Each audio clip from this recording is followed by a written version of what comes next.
like I said, I like doing these streams from the car. I'm sorry about the noise, but I seem to be able to concentrate better actually when I'm multitasking.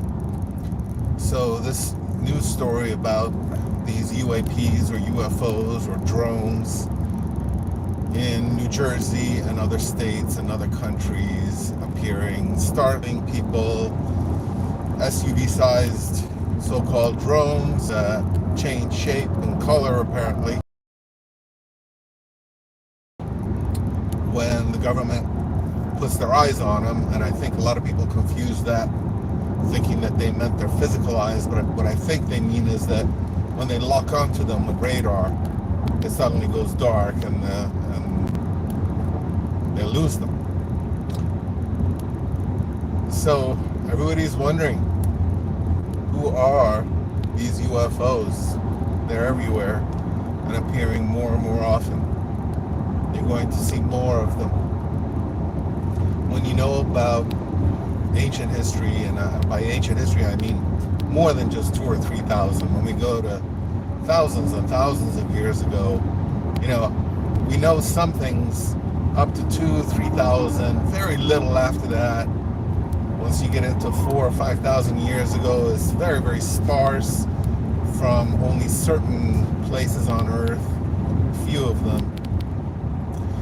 And so as you go back in history, what's interesting about us, about humanity, is that when you get past 2,000, 3,000, 4,000, 5,000 years ago, it goes dark.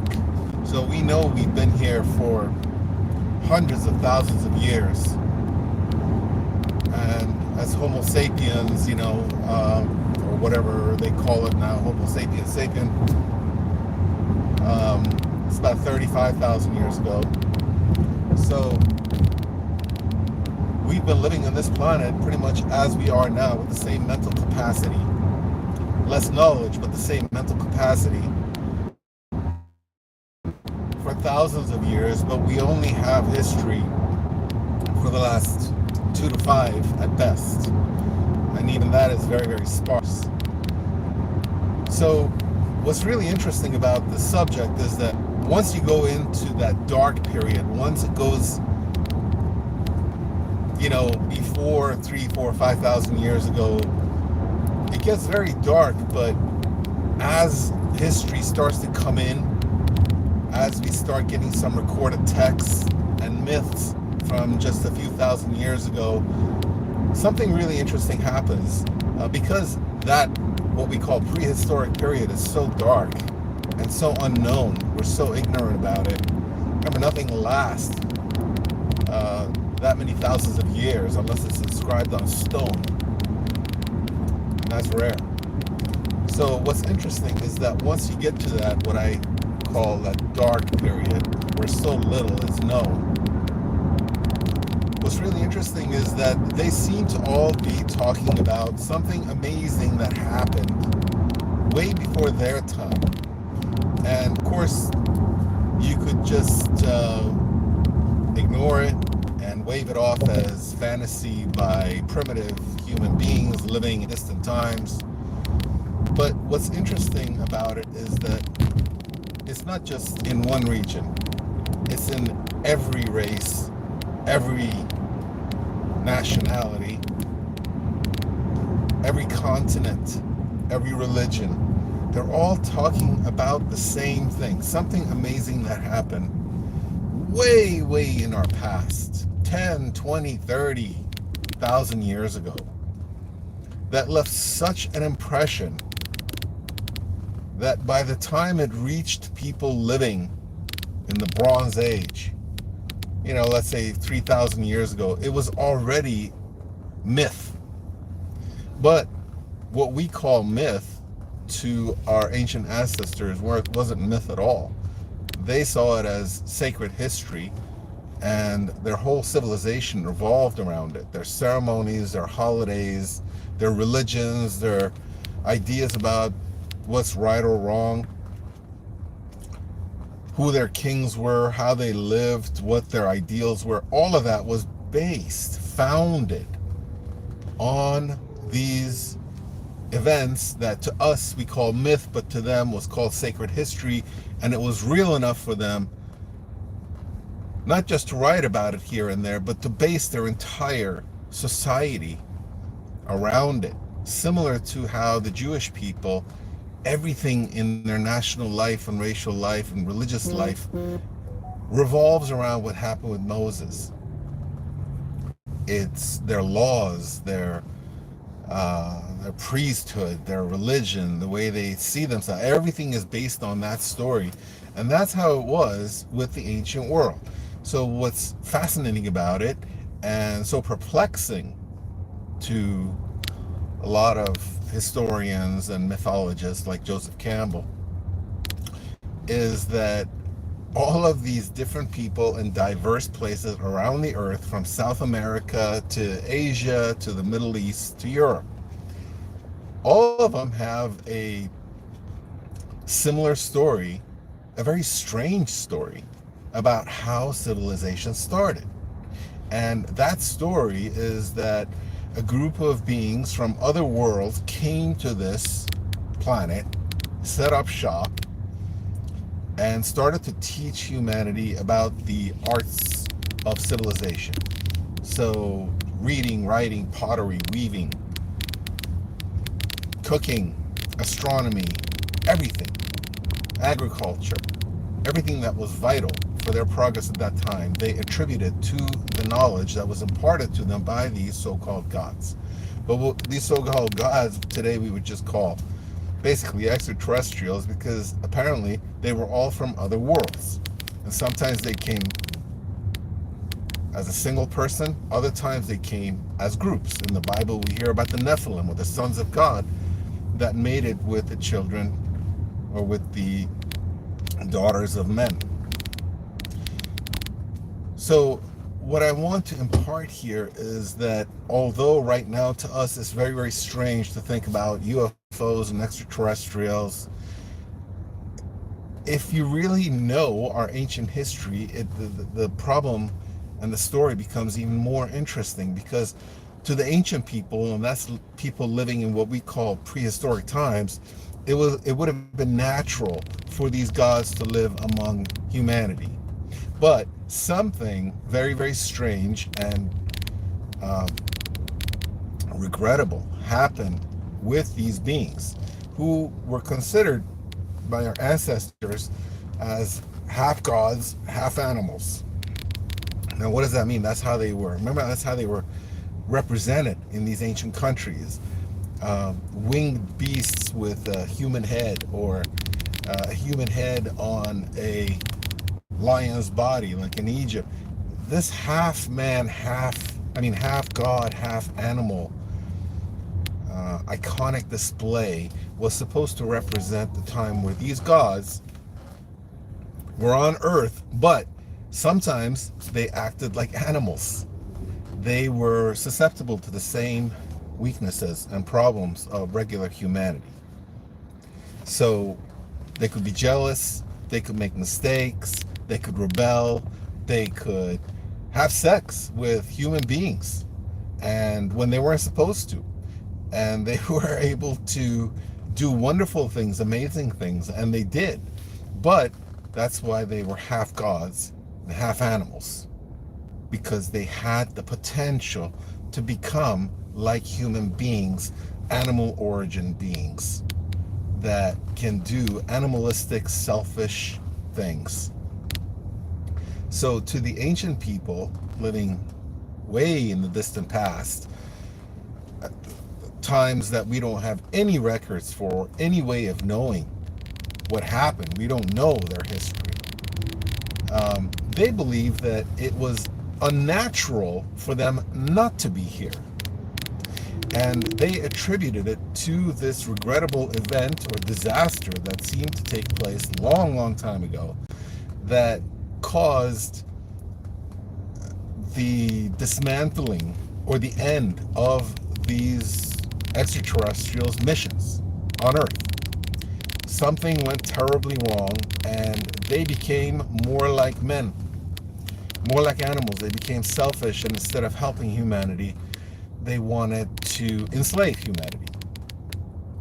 And what's even further interesting is that they mated with human beings, and they created a race of what they call Nephilim, or giants, or this men of renown in the Bible.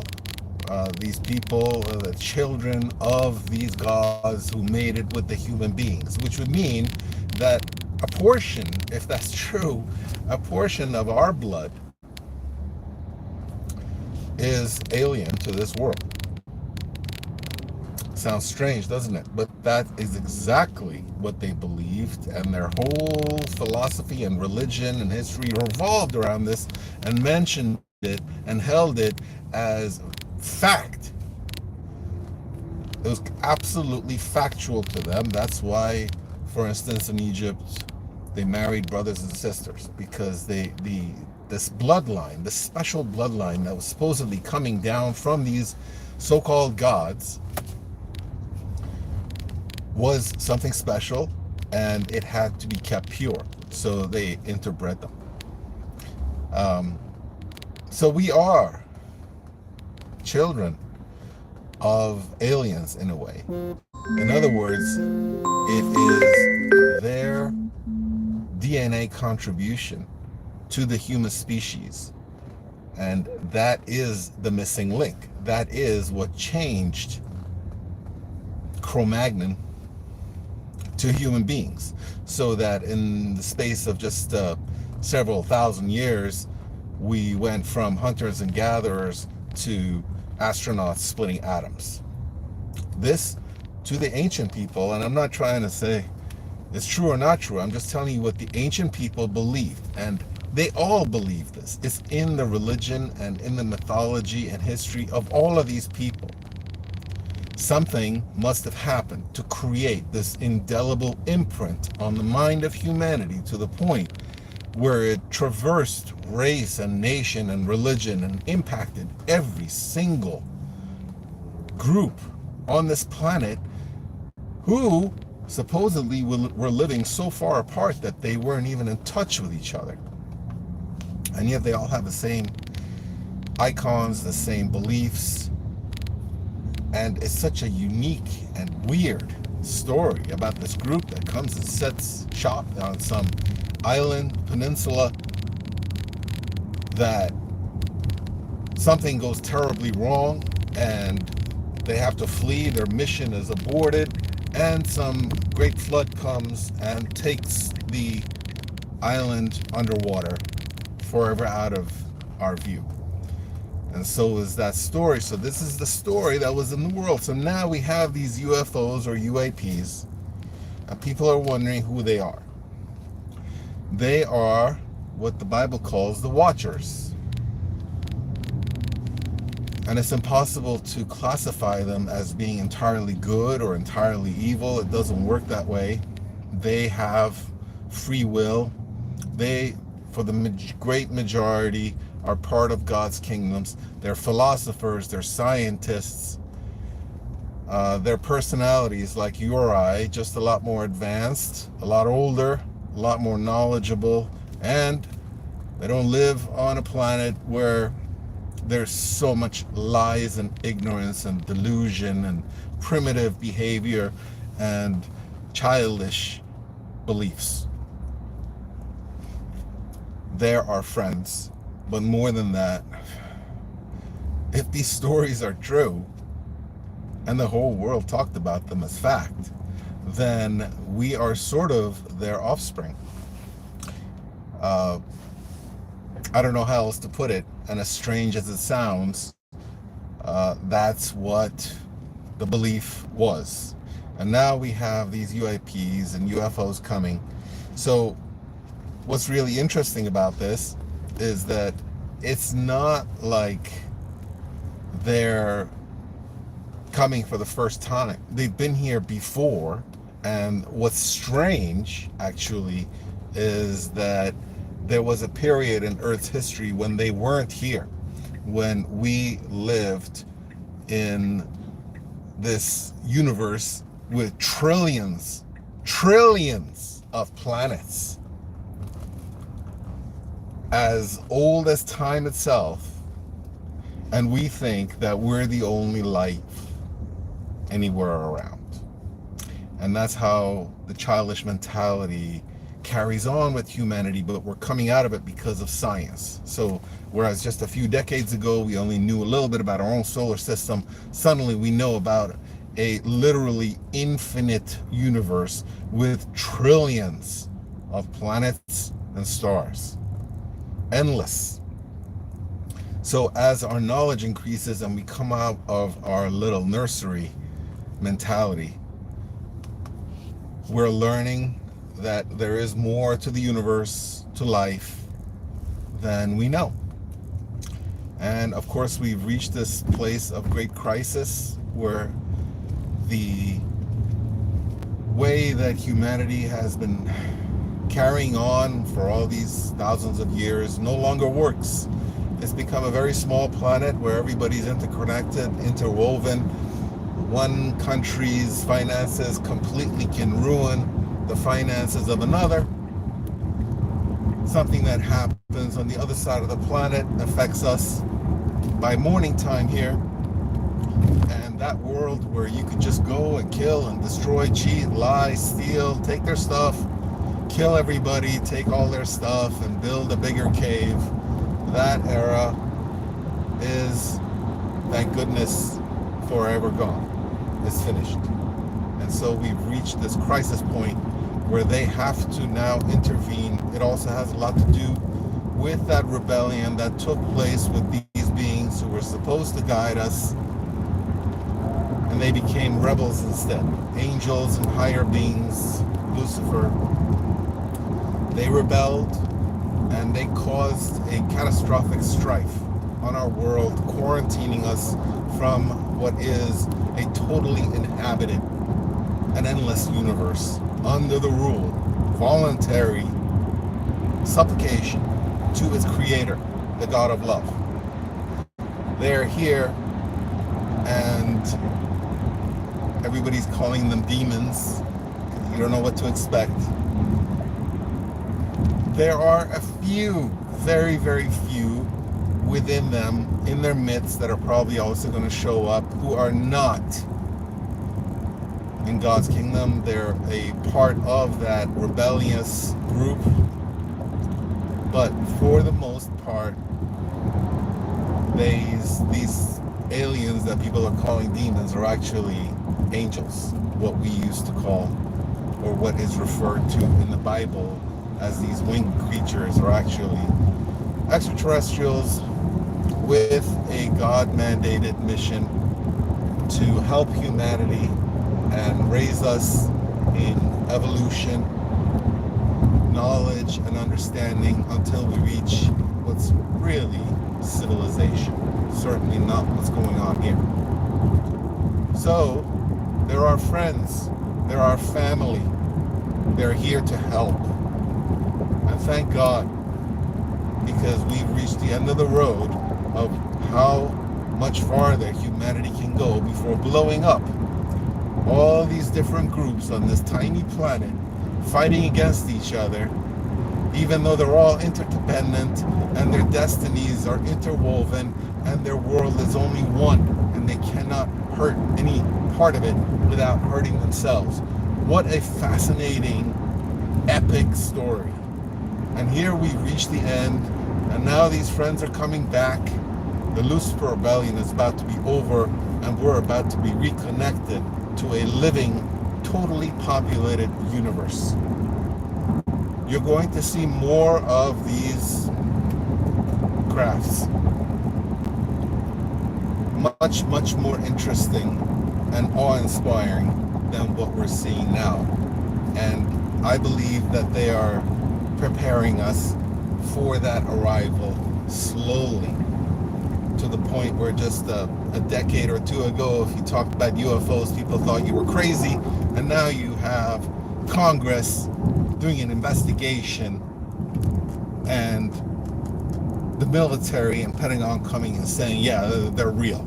I mean, this was unheard of just a little while ago. It's absolutely unheard of, unthinkable, inconceivable that such a day would come as this, where there are government people talking about hundreds of UFOs or UIPs or unidentifiable and uncatchable and unseeable so-called drones in the sky, to the point where there's hundreds of them over the space of months, and still to this day nobody even knows what they are.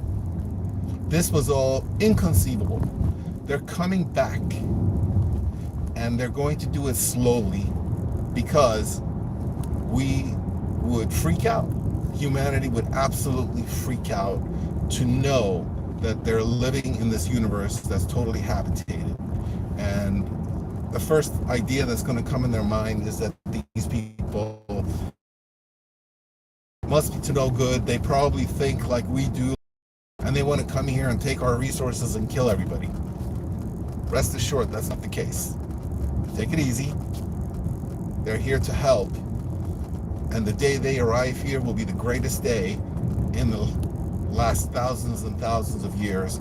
A day that our ancestors talked about, our prophecies described, our prophets spoke of, and the promise of the God of love himself.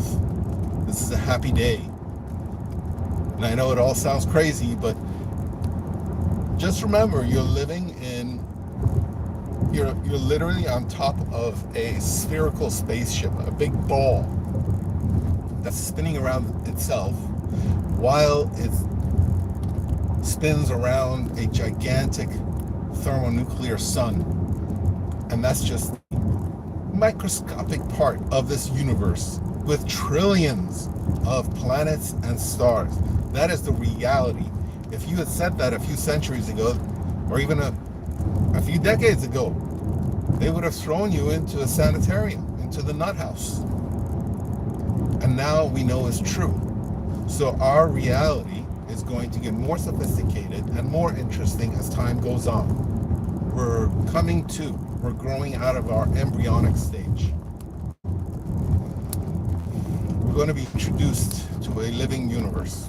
And as strange as that sounds, remember that reality itself is completely strange. It's bizarre that we're on this spherical spaceship hurling through the universe with trillions of other planets and stars. If that can be true, hey, anything can be true. Angels? Sure. God of love? Sure. Just remember how strange reality is. So open your mind and be prepared for anything, because what's coming is going to blow people's minds in a good way. I have every hope that the future of humanity is something amazing, something to behold. God bless you.